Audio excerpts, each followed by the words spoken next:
Cool. All right, so we can Whoa. start if you're ready, whenever. And also, I can kind of edit stuff out later too, so in case. Yeah. Cool. All right. Yeah, I'm ready when you are. Okay, cool. All right, welcome to the. I almost messed up. Welcome to the Occult Personality Podcast. That would be actually funny. Okay. All right. Welcome to the Praxis Behind the Obscure podcast. And today we have a returning guest, Greg Kaminsky. I recently read his book. Previously, we talked about Pronos, which was about Buddhist tantric preliminary practices. But today we'll be talking a little bit about Entangled in Sunlight, a fool's journey from Western esotericism to Buddhist Tantra. And so, personally, I have a bit of some similar experiences, so I think we can have a pretty decent conversation. But yeah, I want to know like what was your overall motivation to write this book? I think part of my motivation was to kind of describe um what it is in my own experience that makes like the spiritual path so compelling that I wanted to make it the focus of my life Hmm. Okay. because I often feel like I can't fully express the depth of that and the profundity of that in like any sort of casual conversation or even in like an hour or 2 hour interview. So that was part of it. And I think the other part of it was my teacher had instructed me when I kind of was going in this direction to more fully express all of the spiritual experiences and all of the things that I wanted to keep very close and not reveal to anyone, but I felt like defined who I am, Hmm. if that makes any sense. Yeah, that no, that makes a lot of sense. In the beginning of the book, I think you talk a bit about always feeling sort of like maybe outsider is the wrong word, but like sort of like there's more to reality than it seemed. You always had this sort of like background experience or background perspective that this can't be what everything is. And so can you talk a little bit about that, like as a kid or as a teenager? Like I think a lot of people could relate to that, like, especially people into occultism or getting into spiritual path in general, right? Yeah, I Mhm.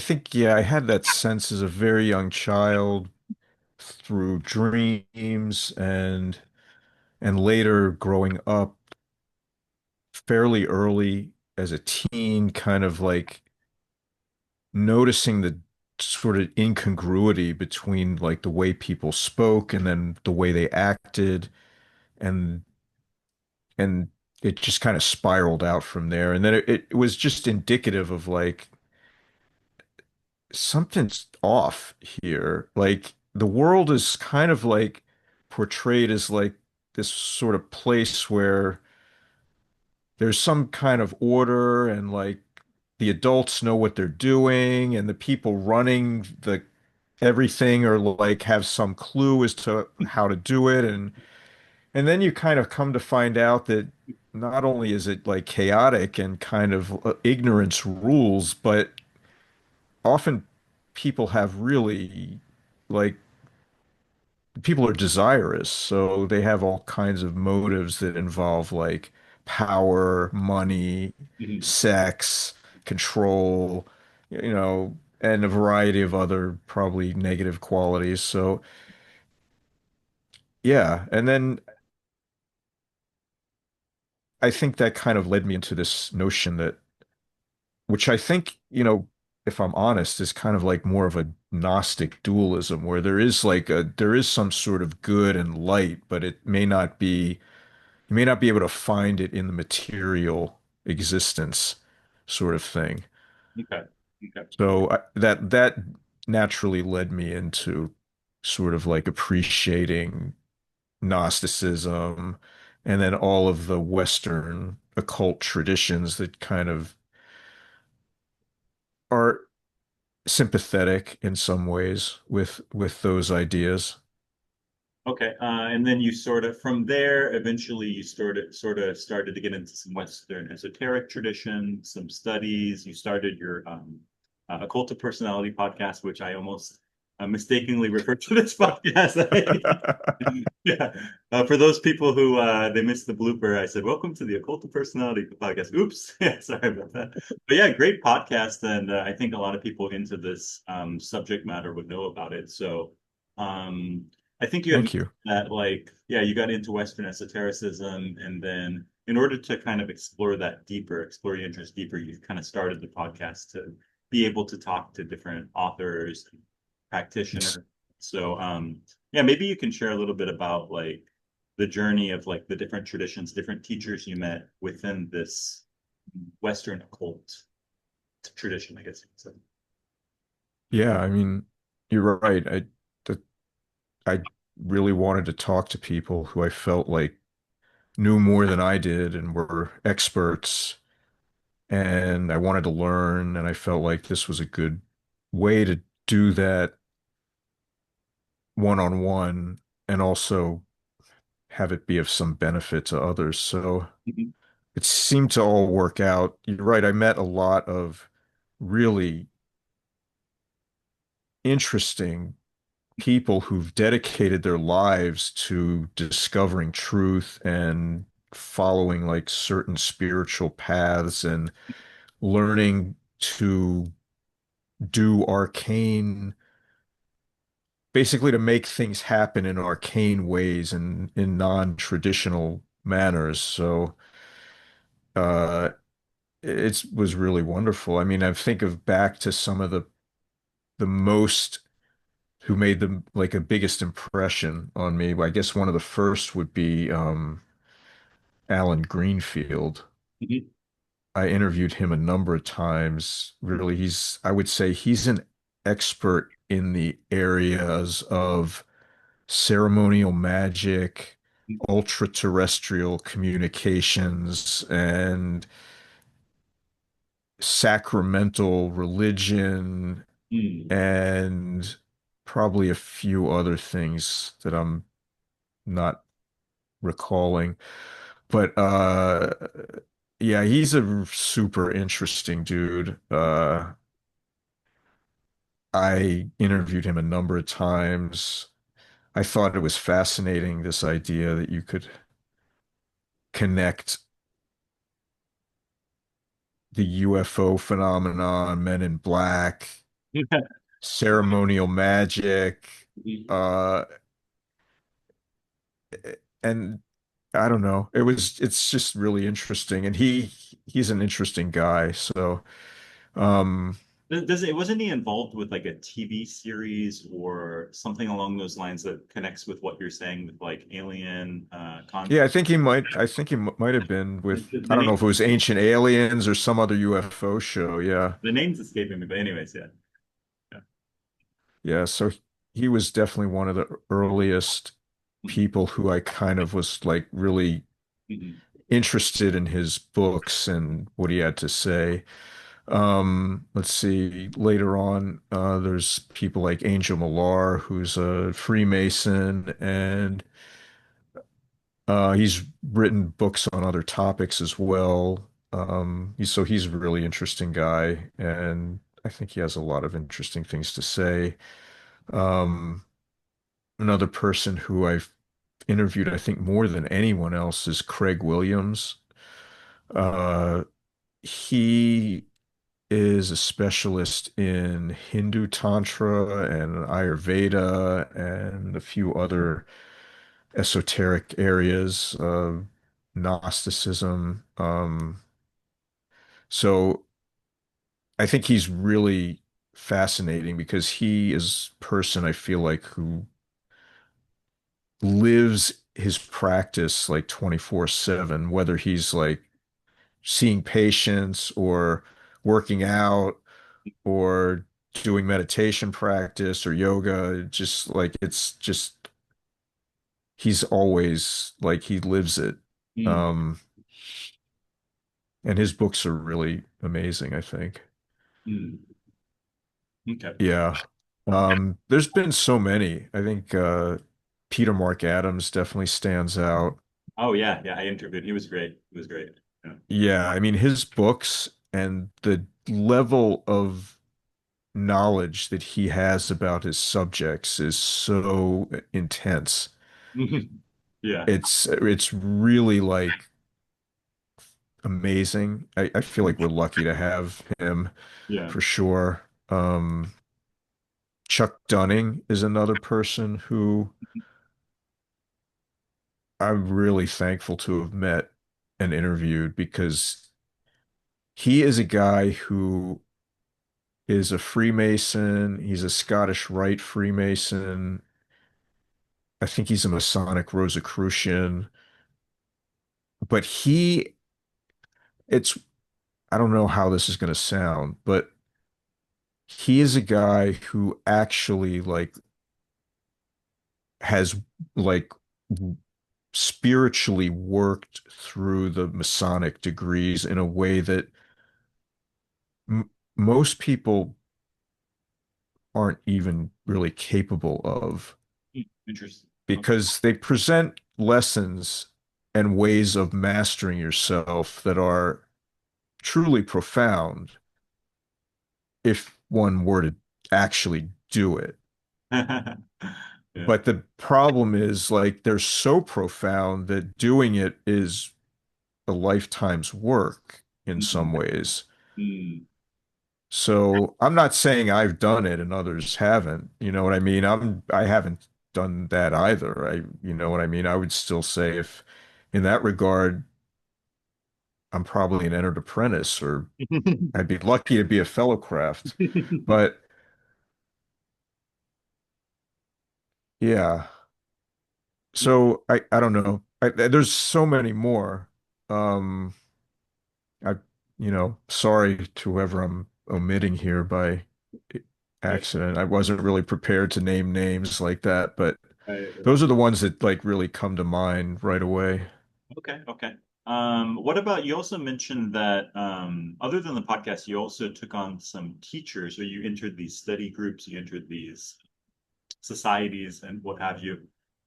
You also mentioned some of the teachers also impressed you. What were some of the qualities initially in some of these teachers as well? Like in terms of what would you call it, a discipleship or almost like a guru student sort of relationship, right? Like were No, I would say these were definitely like st teacher-student relationships. okay, okay, a bit different. Okay. Yeah. Mhm. So like one of these people is David Goddard, Mhm. who's a teacher of Western mysteries, Kabbalah, ceremonial magic, Hermeticism. And he definitely he's impressive. And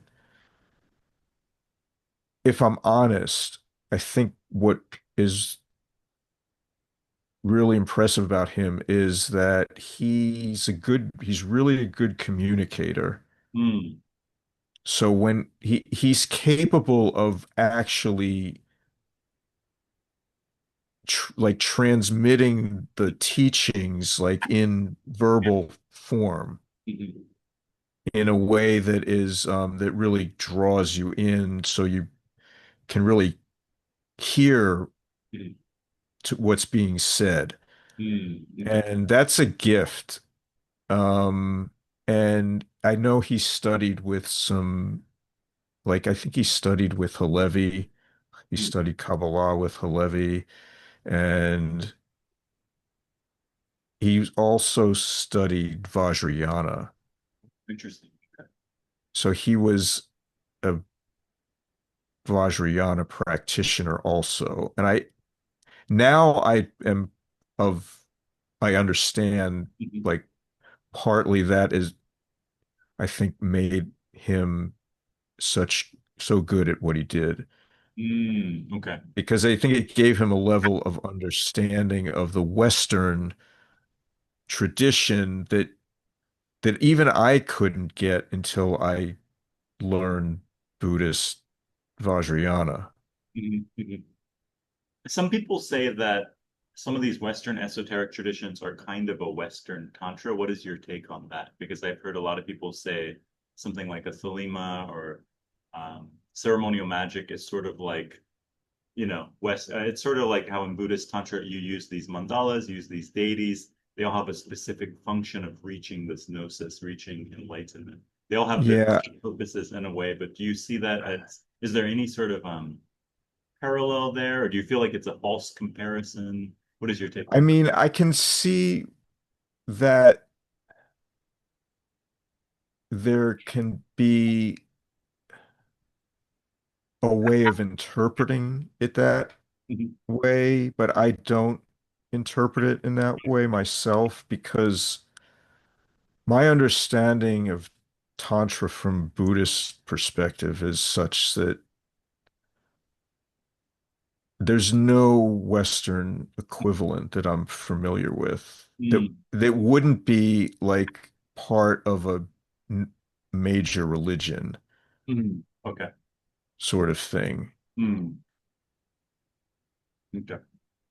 And and even then it would lack like a lot of the specific qualities of Tantra. So I'm thinking of specific things like in the Pranayas book, I'm talking about pre-preliminary practices, which are so demanding and intense. And that's before you even get to the main practice, which is then like the deity yoga practice, which again, like I never did anything so rigorously intense and challenging to the extreme in any kind of Western context. Mhm, Now, maybe I just didn't push myself hard enough, but there's no way I could have pushed myself that hard, mhm, mhm, frankly. Like mhm. it, not even possible. Like I can't, I'm not capable of that. So it to me, it's like it's not really a fair comparison. Okay. And and I'm yeah. I hope that doesn't sound like too elitist or like arrogant or anything. I'm not intending it in that way. Yeah. It's just that having done this much work and put this much effort into it, it like it rubs when I hear like a comparison to something like that. Yeah. Yeah.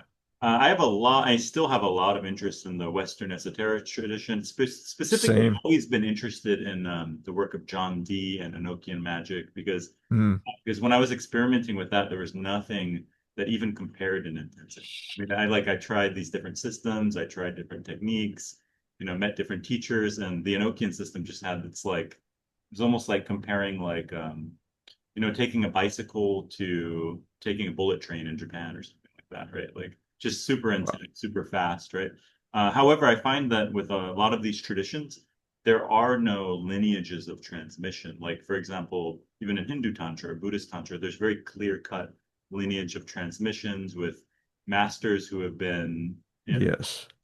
recognized, or what Authorized. authorized and um yeah, things along these lines. But I find with Western esotericism, it's very, even the Enochian system's broken, it's not complete. There was no real lineage of transmission. Even the Thelemic tradition, there wasn't really a clear cut, what would you say, like next disciple or what have you, right? And so most of these traditions are sort of fragmented, and there's a lot of like it requires some sort of like reconstructionism or something like that, right?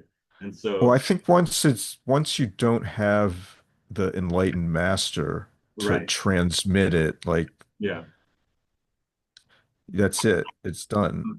right. Mhm. So, and I think the issue is like to have the enlightened master, like they don't just arise sort of like independently. Yeah. That's a fair point. That's a fair point. Yeah. Okay. Were there qualities in some of these teachers that you found? Because later, obviously, in the book, you transition into meeting your guru and sort of recognizing some qualities in this guru, right? Were there any, Mhm. uh, how do I word this? Were there any people or any teachers or any situations, I don't know, that sort of previous to meeting your guru that also reflected those qualities or maybe paved the way for you to be able to recognize the guru, if that makes any sense to Well, I guess what I would say is that it was it it wasn't recognizing the qualities so much as it was recognizing that there, despite the good qualities, they weren't enough you. to get me where I thought I needed to go. Okay. Okay. And that's, because despite the wonderful teachings, the instruction, the care and the time and communication that was spent, I didn't feel like it was enough that I was going to become the person who I thought I was supposed to be. Okay. Okay. So, And so I felt like we were participating in a situation that was like they were playing the role of the teacher. I was looking up to them and we were doing this thing, but it wasn't really like nothing was really happening. Like they were teaching and I was like getting some teachings, but like in terms of change, it wasn't not going anywhere at all. mm, And it was obvious to me after a few years of this okay. because, part of me, like every day, obsessively was reading, all of these esoteric books and a lot of like alchemical stuff and spiritual alchemical stuff and esoteric Freemasonry and Rosicrucian material and a lot of Manly Hall, I think. And there was this like yearning for like some like initiation in the pyramid sort of type of situation, Yeah. that was gonna like turn me into the person who The- like felt like why am like how do I get there? How do I become this yeah. person who I feel like I'm supposed to be, but I just can't do it? Right. Right. Right. It's almost like Because that person knows like what the truth of reality is right. and can live it. Right. Okay, so it's almost like you're searching for this like non-existent text or non-existent, Yeah, I you know, thought there was going to be some like magical operation or initiation or some teaching or some book or some experience that was going to do it. Mhm. Okay. But Okay. Yeah. yeah, Yeah. Okay, that makes a lot of sense. I think that's kind of a common trend. It's like people are always looking for like the hidden grimoire or this grimoire has the secret that all the other ones don't have, or you know what I yeah. mean? Something I see what you're saying. I see what you're saying. Okay.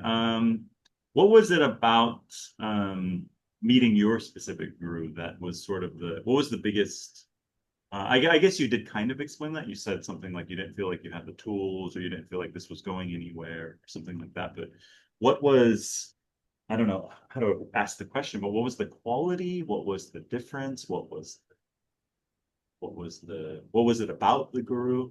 So for example, I can share something like when I first met at least a guru that I recognized to be enlightened or at least near that state. The only way I could describe it is that the person was, and this is somebody who spent 12 years in a cave on retreat, right? So they're not a joker, you know what I mean? They're not an Hmm. academic or they're not, this person's also an academic too, which is even more impressive. But they're not somebody speaking from, Chat GPT or, takes it as a hobby. If you're going to spend 12 years in a cave doing intensive practice, you're beyond the Yeah. point of light interest, right? So, Yes, definitely. yeah, yeah. So this person that I met was the only way I can describe it was that they it's like they're not here, but they're fully present, if that makes sense. Like you're looking for somebody there and you can't find it, right? There's nobody behind the face. Yeah, but at the same time, but that almost sounds, if you explain it that way, it sounds like they're dead or brain dead or, like they're Yeah, that's non-existent. exactly what I'm not. Yeah, it's not unlike that, but Yeah, not in a negative sense. not in a negative sense. Yeah, so it's like they're not They're not a zombie. Yeah, they're not a zombie. Yeah, yeah, yeah, yeah. It's the only way I can describe it. Like not here. Almost like you see in their eyes that they're not here because you're looking for someone there. But There's no self-referencing that it yeah, ever happens. there's no self-referencing. But at the same time, they're fully present, fully engaged, fully More engaged. They're yeah, way more engaged. yes, yes, yes, yes, fully active, fully compassionate. If that makes sense. That's the only way I can. Yeah, sometimes they're so compassionate that it's scary. Yes, right, right, right, right, right. Overwhelming. It could be overwhelming. Yes. Oh yeah. Yeah, yeah, yeah. So I mean, that's how I can describe. Is there any way maybe you can put it into better words or maybe similar words? I don't know. How Yeah, would I mean, I would echo that and just sort of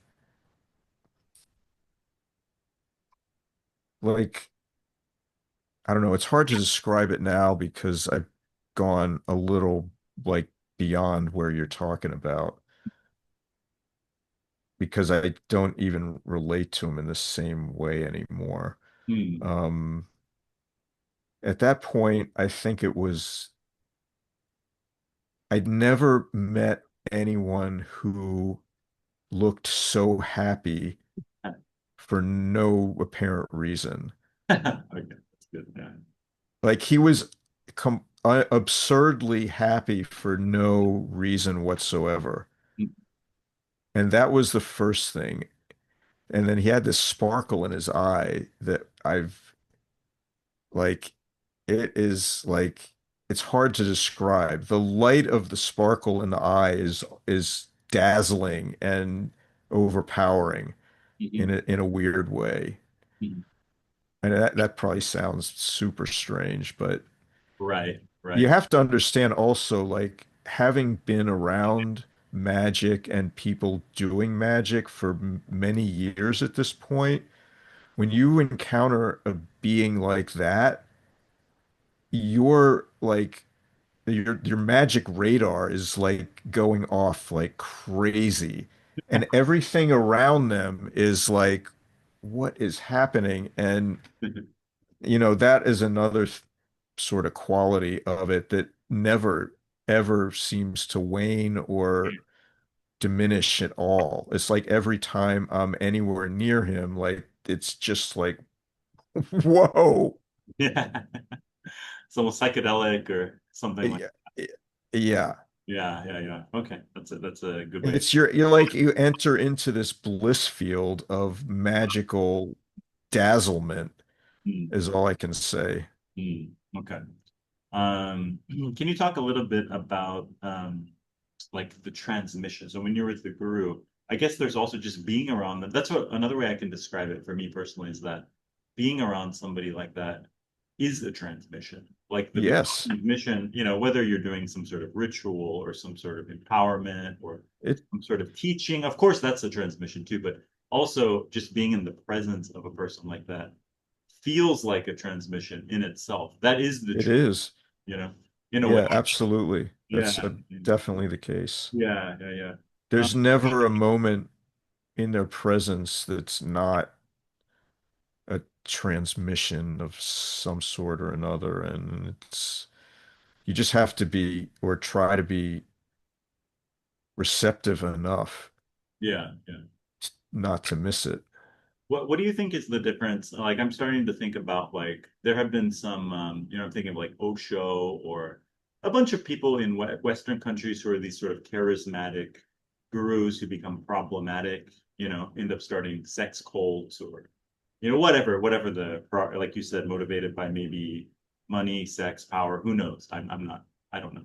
But what do you think is the difference perhaps between somebody like we're talking about and somebody who is very charismatic, somebody who's a good communicator, somebody who is very powerful, if that makes sense. So what do you think? Because they can. if you're listening to what we're saying, it could be like, oh, this just sounds like somebody who's charismatic or somebody who, So yeah, this is a good question. yeah, And like for so for this example, is and yeah. this is the kind of what I was alluding to earlier when I said like I kind of moved beyond that understanding of Mhm. who and what he is because there's a point in the book where I talk about like I had done this POA retreat and then like the next week after this I had this moment Mm, where I don't really understand how or why or what was going on, but it felt like a nuclear bomb like detonated inside my mind. And it was so clear in a way that I knew it like as much in my toes as I did in my brain, like that the guru is like this primordial center of all reality, like transmitting like love, like at all moments to all like points within the sphere of divinity. Like it was like completely overwhelming. mm, I mm, don't know really. There's no way I could put it into words that would convey the immensity of the mhm, like the truth value of that compared even to like anything that I could actually like point to right now. mm, So I think at that point you have to like there's a difference between like I don't know if you're familiar with this term siddha. mhm, So like an accomplished wisdom master who's like ordained by divinity to be the guru. mhm, This is a siddha. They have and the word is like connected with like city, like spiritual power. Like they have literal spiritual power in mhm, a way that is like palpable and visceral and observable. And when a being is a siddha,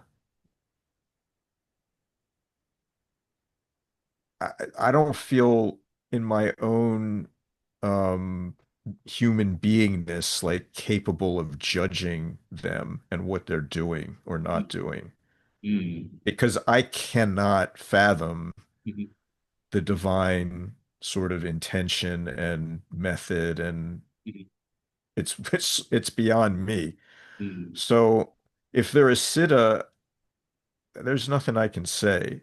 mm. So I mean, and I I I believe Osho probably was that. And so did he know what was going on? I think maybe he did. Does that make it like good or bad or right or wrong? Like, well, those are human judgments. According to the law, it's definitely illegal. So, I don't know. Is there a problem, I guess, as long as people can like make up their own mind? Like, Right, was anybody held captive or made to do that? right. Like, they should be held accountable. Sure, sure, sure. Yeah, that makes sense. Mhm. Okay. Um, yeah, it is hard to judge from like a dualistic perspective what some of the, like you said, that's a pretty good way of describing it. I mean, Um, I feel like, the law like covers the stuff that's actually illegal. So we can exactly. leave it up to them to Right, to right, deal with it, right, right. and we can make up our own minds. And Sure, if we decide it's beyond our comfort zone, we should not be there. sure, sure, sure. Yeah, that makes sense. Um, can you discuss a little bit about, so we talked a lot about the guru and these traditions. What about from the perspective of the disciple? Like what were the challenges? Yeah, I guess what are the challenges? And then once you meet somebody like this, what's like the next step? What do you feel like was your next? Well, I think when you meet someone like that, the next step is to just talk to them, get to know them, try to establish some sort of rapport and find out like, is this what you really want? Is this the person you really want to like entrust your spiritual path to? Is this the person you want like telling you what to do, what not to do, how to be, how not to be, and then slowly divulging all of the ways that like you fall short or are annoying or are unpleasant or need to address in some way or another. Like it gets pretty personal and intense. Yeah. So it's a very important Mhm. assessment. Mhm. And the guru's definitely doing the same, Mhm. you know, and they may decide at some point at the end of their assessment, like, I'd work with this person, Mhm. or there's no way I'm going to spend time on this person. Mhm. But you may not know that Mhm. either way. You Mhm. know what I mean? Mhm. Like they may not tell you necessarily like, oh, you're a lost cause. Because that would be Yeah. that you might just decide like, well, screw my spiritual path, that I'm terrible, like, and do and turn your life into a nightmare. Mhm. And they don't want to do that. Like that would be cruel. Mhm. Mhm. So they just kind of like limit contact, Sure. don't challenge you, Mhm. lead you to believe that you're doing really well, Yeah, right, right, right. Try you to be know? encouraging in a different way. Yeah. Yeah, exactly. But then like I think to those who the, they might decide to work with, it gets real. Mm. Okay. Mm. What are so you talked about, I think last podcast we did talk about like Nundro and things like that. What do you see the role in these Vajrayana practices to achieving that state? Like they have a pretty intense methodology. They have a lot of different practices. They have a little a series of progression, I guess you would say. So what do Yeah. you see the role in that in achieving, the state of the guru? Well, let me be clear. Mhm. We're not going to achieve the state of the guru Mm. in like the ultimate sense. Mm. There is the idea of, enlightenment or gnosis, but that's an entirely different thing than the guru, who Mm. is like again like kind of like the divine's messenger on in the human realm, and they're like engineered to be able to take people from delusion to wisdom. We could, I think, only strive, or maybe that would be the wrong even approach. The aim might be, again, to benefit ourselves and others through attaining wisdom or enlightenment. But so the role of like Nangdro in that, I mean, I think it starts with the refuge practice where it's kind of like you are trying to sort of like address our arrogance and unwillingness to submit to spiritual Mhm. authority. Mhm. And then it moves into purification and compassion. So like trying, learning through prayer to have compassion for all beings, and then to purify all of our negative karmas and their results if we can from this and other prior lifetimes, followed by the mandala practice, which is essentially giving up everything that we could own, be, think, and feel, and even our own minds and bodies, again and again and again. So if you truly do it, like at that point, there isn't anything left of me. Mm, Like there's nothing, I've given it all away. Like all possessions, mm, my body and mind, all my feelings and thoughts and subtle states, all my anger, all the bad stuff too. Like I've given it all away. None of it can be mine anymore. So it's supposed to kind of feel liberating and not let us pretend that, we can grasp to anything. mm. Yeah, that makes sense. Do you feel like some of the practices or things you did in the Western tradition helped with any of the practices you ended up doing, or Yeah, yeah?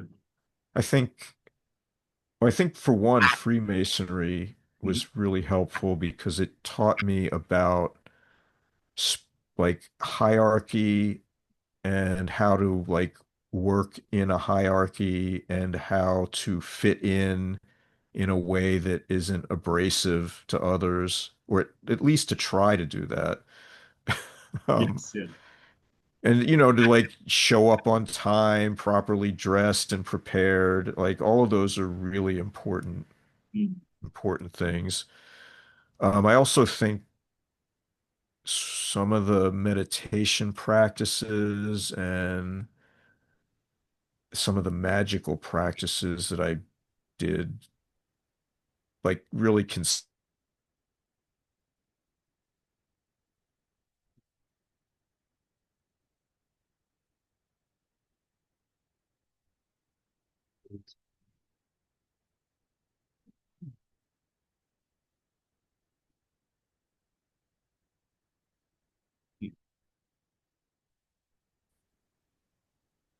Oh, it froze for a second. It froze for about yeah, 15 seconds. It might be my internet. Hold on a second. Okay, so you left off talking about how some of the meditation practices may have helped a bit, and then yeah, they definitely helped, especially like learning to understand and be able to feel like subtle body sensations. Um, and I think the magical practices definitely were really important. And tarot, I think, helped sort of like contextualize the spiritual journey in a way that I never could have grasped in otherwise. So all of it was super useful, and I'm still really interested in it quite a bit. And I don't think I ever won't be. I feel a connection to these traditions that is deep and profound, and I still use and carry tarot cards with me, and I don't expect that's going to change. not to go away, yeah. Um, I have a question. Do you think that so once you find a guru, once you do these practices, do you feel like so it's kind of like you can be a dabbler, right? You can spend 20 minutes a day doing these things, or you can kind of get intense. You can go into like a long retreat. Do you think in order to make any sort of real progress, in a sort of when I say progress, it's more like you said, like an undoing, I guess you would say, right? Undoing of these, a release and undoing purification.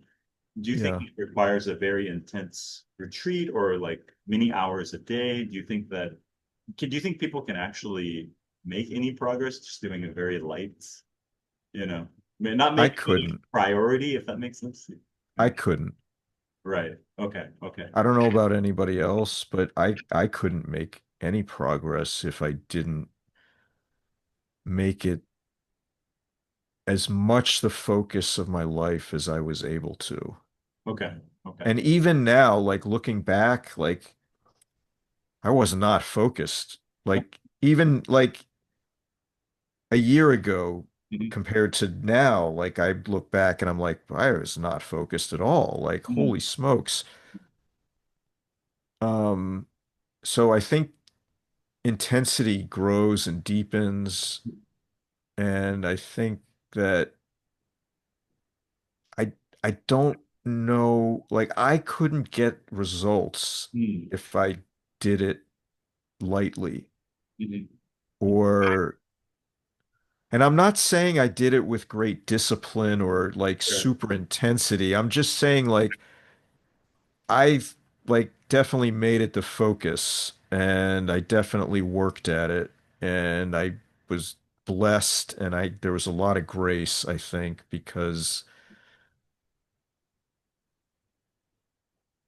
I don't I don't believe I'm fairly certain like there's no way I could do it myself on my own. I'm not actually capable of achieving those results by Mm, myself mm, on my own. I don't know how to do that or even what is exactly happening. mm, So mhm. Do you think that is there an advantage of being around another community of practitioners for some sort of special place? Do you think is that a necessity or do you think it's sort of depends on the individual, you know? I think, okay, I guess what I would say is my answer would be number one, there is like the idea of like the Arya Sangha, which is like the Sangha of other enlightened beings around the guru. Mm, And that Arya Sangha is an amazing, sublime example of how to be a disciple, of how to make use of the guru mhm, in the most beneficial way possible. mm, And yeah, so that is super beneficial. And then you have like I guess what would be like the Sangha of practitioners. And that is useful because as a community, you can support one another. mhm, And because you have a group, mm, there's the capability to do more mhm. in terms of spiritual practice and teaching than there would be with just you or a small group of people. Sure, sure, sure. Yeah, that makes sense. Um, I'm curious, like after you found this teacher, you started doing these practices. I'm curious, like how did you structure your day, right? Like, did it become the focal point? Did it become, you wake up, you start some practice, do what you have to do, you know? Yeah. Was it very regimented, I guess, would you say? Did you start becoming, So it's not like regimented in a way you might imagine, but it becomes like a structure that you inhabit. So like I'd wake up thinking about Dharma and the guru and the teachings and doing visualizations and then do, you know, other practices in the morning and sing through the sadhana and do, deity practice during the day, do some prostrations, like refuge practice, and maybe walk around the stupa at lunchtime and do like more practice in the afternoon. And, I wasn't doing like hours and hours. It would be maybe like an hour or 45 minutes. But, it would get into a couple hours. And then at night, after my family went to sleep, I would just contemplate like the teachings or like the guru or just like what he's doing, what I'm doing, like what is happening, like is what he says about reality actually the case? Like trying to just somehow like feel into it somehow, like and I think that's when like the magic really happened because it was like at that point I was just gone. Yeah. Yeah. And then I'd seemingly like come to like Mhm. hours later and like what happened? Where am I? Like what? And yeah, it was then so yeah, and then it becomes you're like it is your whole life, like all day. Like I'm not enmeshed in it like continuously, but it's enough that it's mostly what I'm doing. Pretty immersive, relatively immersive. Yeah. Okay. Okay. Another question that I had that came up as you were talking is, so you were talking, a lot of this podcast revolves around, Buddhist Tantra and Western esotericism. Like say somebody woke up and they're doing the middle pillar exercise and they're doing this ritual and that ritual and they have a teacher. It almost sounds the same, but what is there anything about the view that you found that was almost irreconcilable? Is that the word? Yeah, completely the view is everything. I mean, so the view of Buddhist Tantra is that all there is nothing but the divine. There's, there's light and there's space, but there is no material substance phenomena, and there's certainly no beings. But there are appearances that arise and dissolve. So yeah, it's a radical, radical view, and the essence of reality is absolutely nothing. It's nothingness, Mm. no thingness, I guess. I don't know. Or you could call it emptiness, but it's really like it's not a void. It's a, it's like uh, nothing can be said really because there's no time, there's no space, there's no beings, and if one were to encounter it, and I don't, those words don't even work. There, you wouldn't even know it because you'd be gone. You'd be nothing also. And Mm. then what can you say? Sure, You sure. just, Yeah.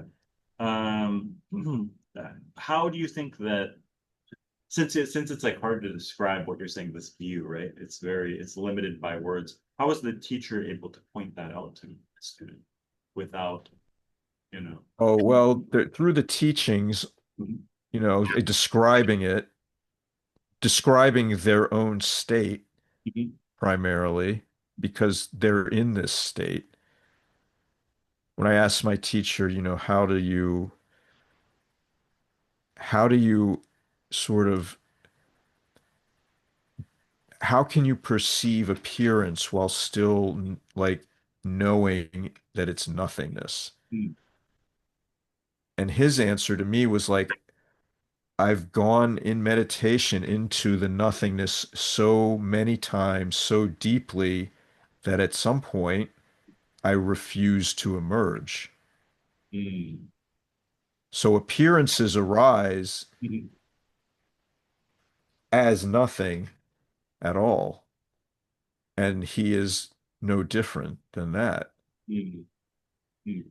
I don't know. That probably makes no sense to people listening, but that is the truth of it. I understood it. I understood it. Yeah, yeah, yeah, yeah. I mean, there's a lot of analogies like the union of appearance and emptiness, right? They're inseparable, basically, right? Yeah. So Yeah. you have the Oh. the basis, the essence is nothingness, and then you have the nature, which is luminosity or Mhm. light, Mhm. and those two are not two. It's non-dual. Okay. So then the realization of this non-dual empty luminosity is bliss. Mhm. So Mhm. yeah, I think that's sort of the progression. It goes like all is mind, mind is empty, but there is luminosity that arises from the emptiness. And then the emptiness and the luminosity are not two. Yeah. And the recognition of this is bliss. Mm. Okay. Yes, yes, yes. This makes sense. Yeah, it's a very radical view. Do you think, or I mean, since you've been exploring so many traditions and interviewed so many people, have there been any other traditions or, religions or anything like that that you felt almost at least is similar or closely approximates this view or any, Not even close. not even close? Yeah, yeah, yeah. Not even close. Nothing that I've ever encountered Mhm. describes reality in this way.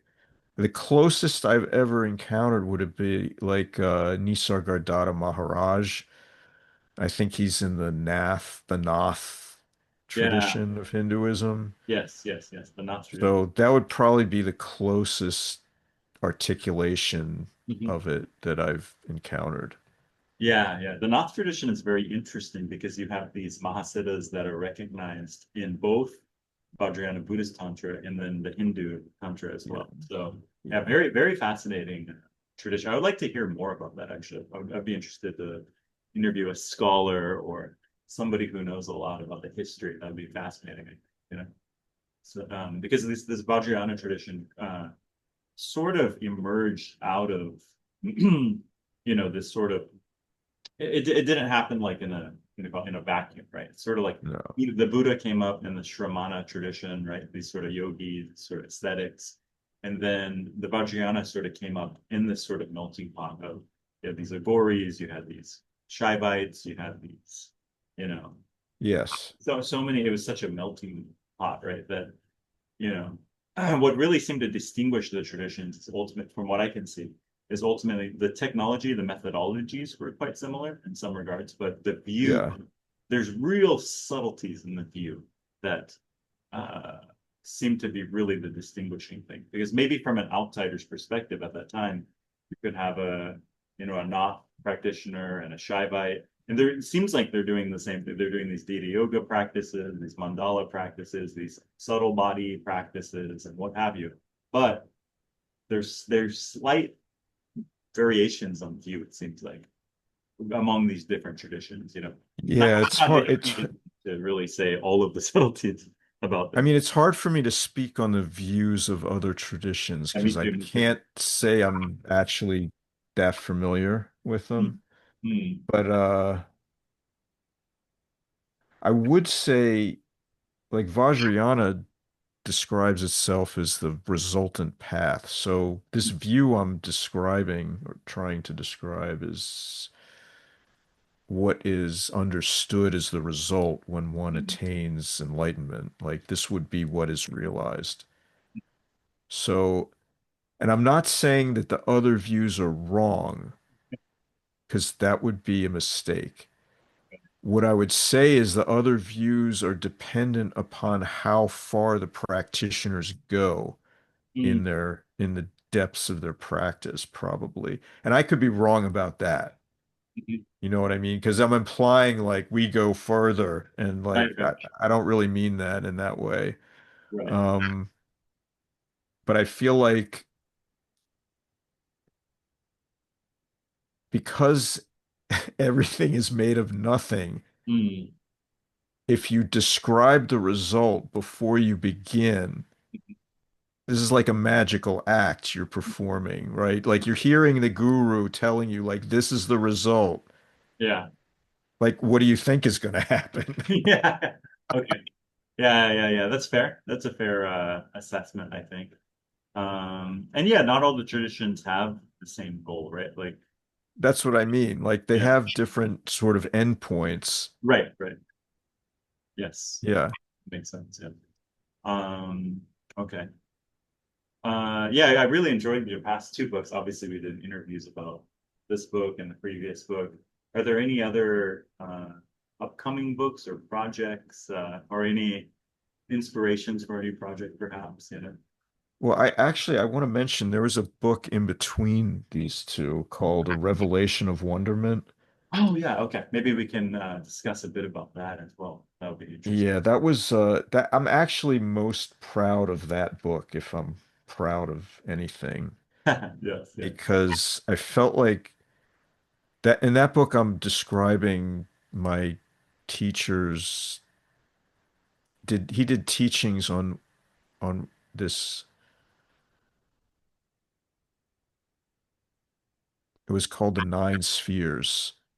It's a Dzogchen teaching about sort of like the dynamics of reality Yes. and the way reality functions. And this is like prior to consciousness or human beingness or any kind of appearances of any kind. And I was just completely blown away by these teachings because, well, I mean, I describe in the book like the whole purpose of my life and my spiritual path is to kind of like understand like what is reality? Like what is this? What is going on? How can I understand this? And these teachings answered those questions in a Mm-hmm. way that was like I couldn't wonder anymore. Mm-hmm. I couldn't I couldn't keep seeking for answers about what is reality after this. Okay. So, and then to have the opportunity to translate those teachings, which are completely sublime primordial wisdom, into language and try to convey it in my own words was like, to me, that was one of the greatest moments of my entire life. Mm-hmm. And I felt like I somehow, with the guru's grace, I did it justice. So I'm really, really happy, most happy with that book, A Revelation of Wonderment. Yeah, I read that book as well. I really enjoyed it. And I think that that would be a good one for people who are interested in view of what kind of what we're discussing here, right? Like that really goes into depth, right? About It the does. It's really all about view. There's no practice or anything involved in that book, and it's completely Mhm. describing the view in a way that you could intellectually begin to understand it. Yes, yes, yes. What's interesting about the Dzogchen tradition compared to other traditions is it starts from the view, right? Like Yeah. start out with the view, and the meditation is basically to maintain that view. You know, it's sort of you radically introduce this radical view, and then whereas most traditions are kind of the opposite, where it's sort of like a more gradualist approach, and then the view is maybe at the end of the, you know, at the end of Well, the this is, something like that. I don't know how to, yeah. but that's the only way I can explain it. Yeah, I mean, they call it the resultant path because it's the result right at the beginning, but I think it's more accurate to understand it as Vajrayana begins with reality, whereas almost every other spiritual path begins with you as a human being in Mm, delusion. okay. Yeah. And like, how do you get like to a state beyond that? And Vajrayana says that's not what's happening. We're going to go with what's actually happening and then try to remove whatever obscuration is preventing you from seeing what's really going on right in front of you. Right, right. And you are it, but because of the fact that like I want to be Greg instead of dropping the like facade of identity. Yeah. So Yeah. then I need a spiritual path and meditations and Right. accumulations and Yeah. yeah, What's also interesting is it doesn't deny like what some people maybe in other traditions might be trying to cultivate what you would call cities or magical powers, magical result. It doesn't deny that at all.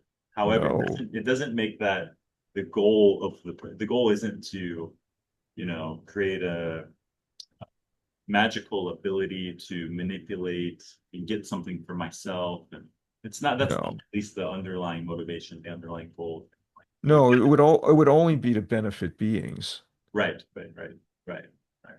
But with that said, like, yeah, they do all of those things to benefit Yeah, beings. Absolutely. sure, sure, sure. Yeah, definitely. So yeah, very interesting stuff. So yeah, you have these three, but I read all three, really enjoyed them. Oh, thank you so much. I really appreciate that, Ryan. Yeah. So for me, the first one, very interesting because I'm still doing the Nundro practice.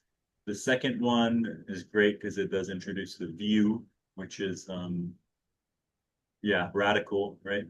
And the third one is more, I feel, biographical, more of like sort of gets into your own struggles, your own experiences, sort of like a radically honest take on, Yeah, you it know, was radically honest. It was way more honest than I was comfortable being.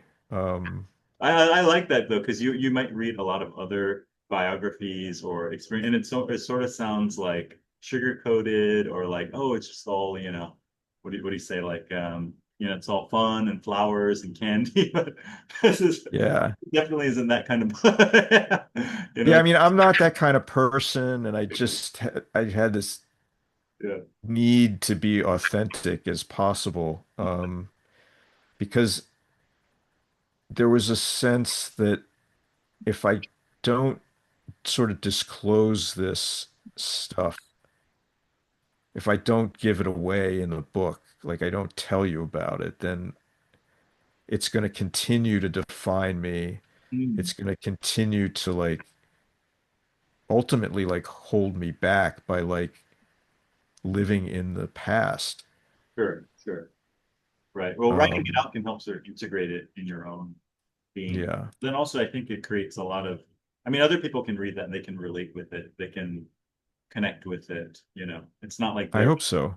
yeah, it's not like they're a freak or, Yeah. right. So it's kind of So, there's some teachers who say like, you know, if you're doing spiritual practice and you're just happy all the time, it's probably the wrong thing. You're not, it's almost like an avoidism. Sort of they call this like something like spiritual materialism or escapism, right? Like sometimes when you start doing these practices, you have to confront your own obscurations, your own uh negativity, yeah. your own karmic seeds, right? So it's not always just, what do they say? Well, I Like love think and light or something like yeah, I that. think what you're talking about is this spiritual bypassing, Spiritual and bypassing, yes, yeah, exactly. and we think of it as negative Yeah. because we're not spiritual enough, Right. according to my teacher. Like if we actually could really spiritual bypass all this stuff, that would be great. Why Right. not do it? But that would require so much actual practice and intensity and like real authentic transformation that, Yeah. it's easier for us not to. Sure, exactly. It's easy to escape. It's easy to there's a funny, I was just thinking, there's a book on Nundro by a teacher called Zungsar Kinsei Rinpoche, and it's Hmm. called Not for Happiness. Yeah, that was a good book. It's the preliminary practices of Vajrayana, not for happiness. So it's like don't start this or buy this if you're just looking for your love and light and things to be Yeah, easy, things to be, a spa where you go for a massage and you're just smiling all the time, right? yeah, That kind of cultivated image, right? So, yeah. yeah. So I thought, So I guess I do tell a lot of my own story in that book, but I also would like to say that even though it's included, I feel like the memoir thing is really just a cover story. hmm. So I can talk to you about the guru and magic and this idea of like this great refusal, which I feel like is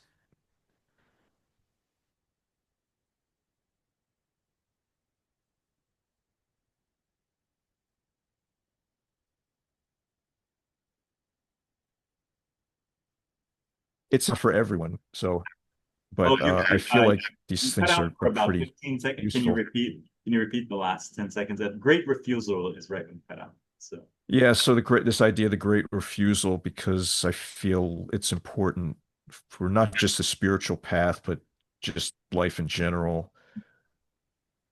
If you don't want to live like a herd animal. And I don't mean that in an insulting way, but like just humanity is kind of like that. And Mhm. like some people want to be that way. That's fine. And other people like me don't want to be that way. And so this idea of the great refusal is like I think an important way to consider all of that.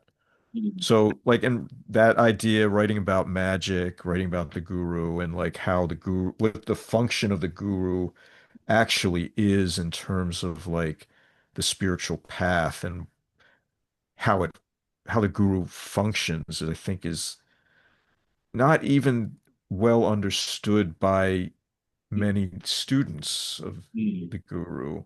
Mhm. I mean, I still work to understand it and enact it in a way that would make it completely beneficial. Mhm. How do you think that, like, if somebody's listening to this and they want to find somebody like this, do you think what is the best thing they can do? Maybe make aspirations for it, maybe Yeah, I would say that you'd have to want it more than anything else. And then you'll know how to find that person.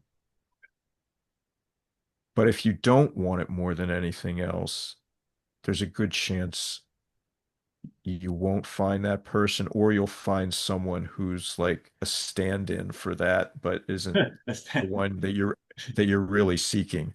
okay, yeah, yeah, yeah. But for me, and I think for others, you have to want it so much that like nothing else is actually going to suffice. And then you have to really, like you said, make aspiration prayers, like explore online, read books, like meet people, don't commit too quickly,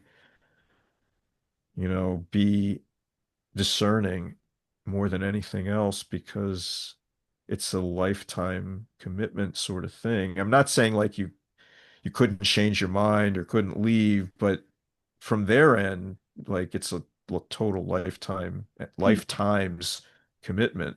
Mhm. So it's nothing to take lightly, but it's also like if you have like an overwhelming compulsion to do it, then you should do it. Sure. I don't think we should, I would never tell someone to hold back from their spiritual path because that would be so hypocritical. But Right, right, right. Okay.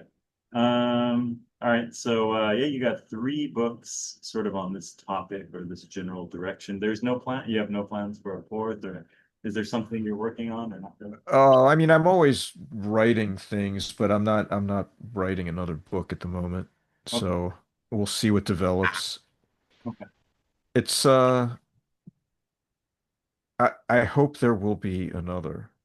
I Mm. hope there'll be many more books. I love to write. I love to do research. I love to kind of put things together in an interesting way. Mhm. Um, so yeah, I hope for more books. Yeah, yeah. Your books are very easy to read too. I mean, I don't mean that they're written like for dummies or anything like that, but I mean that they're very it's the content is very dense, yet it's an easy read. It's very yeah, I don't know how to explain. In some ways it's almost colloquial, or some ways it's almost like you're talking to the person rather Yeah, than thank you. I yeah. mean, that is, I write it, I try to write it as if I'm speaking to you. Yes, that's how it feels. That's how it feels. I also noticed you have an audiobook for this last one too, which I didn't know. Are you the one who reads it, or is it I some am not, I'm not. I think I tried to do an audiobook for all of them. And yeah, Amazon just offered like this automated feature to do it because okay.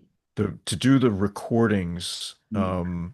it was too like I didn't have the time I see. to do it. And these books are completely made possible and funded by my teacher. Oh, So like he's the one who you can thank for them. Like, of yes, I course. wrote them, but Yeah. I wouldn't have been able to write them without his support and blessing. Right. Yeah, that's great. That's great. Interesting. Yeah. Trying to think. I think we covered most of the questions I had. Any other last mentions or anything else you want to mention? Of course, you have the Occult of Personality podcast, which is great. I think a lot of people already. Thank Um, any other things you want to plug, mention? Yeah, we just finished up in our Chamber of Reflection, which is the members for Occult of Personality at chamberofreflection.com. We just finished up like a 2-year study group on meditations on the tarot. Oh, okay. So we have a recording for each one of the chapters in the book where we all read the chapter, then we would meet and record our discussion about it. And these discussions resulting from reading the book were absolutely magical. They were unreal. And almost, I think everyone in the study group reported consistently that our lives started to reflect the teachings from the chapter each month in both subtle and like in your face ways Very interesting. that were really, really magical. It was wild.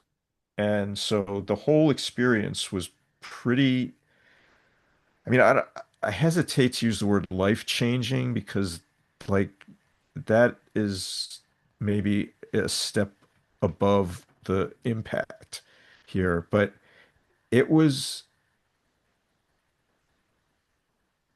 it was definitely profound, and there's no way I can like casually dismiss the impact of it.